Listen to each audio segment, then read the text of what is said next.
Each of us is drawn to beauty, and we describe as beautiful those things we can taste and smell, see and hear. And that's certainly true of the Jubilate Deo music program. This return to the underlying sacred music tradition is a really beautiful way of reaching out to new generations.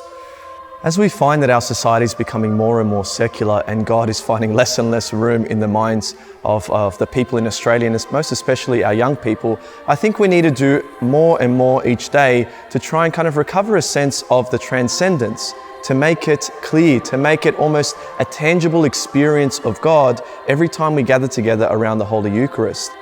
I see with this sacred music program beginnings of something really beautiful, which bypasses any of the problems or considerations that people might have as an objection to the faith, because you are touched in such a way. It's a piercing of the soul.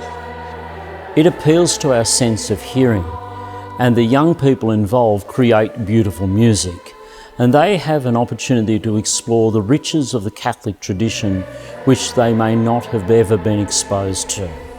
And the idea, I think, of the Jubilate Deo program is to offer a certain kind of music, sacred music, that most helps us to have a sense of the presence of God when we gather together to worship. It's a way of reaching into the soul of a person in their relationship with God, to give worship in a way that anyone who may not even have much of an idea of music recognizes straight away there's something sacred, there's something mystical about this conversation that we are having with the Father and the Son and the Holy Spirit. So what we are is God's gift to us, and what we do and what we become is our gift to God.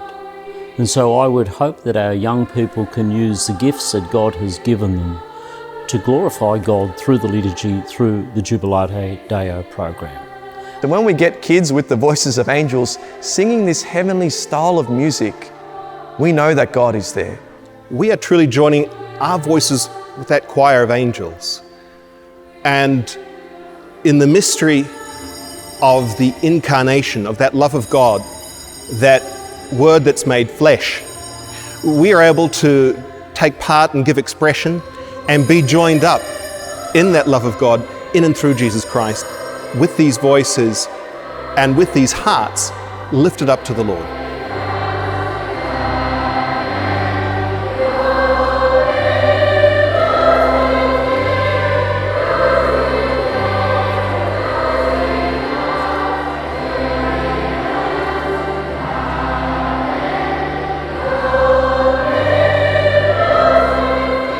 I congratulate Ronan Riley and all of the schools, principals, teachers and children who are involved in this wonderful initiative. Thank you.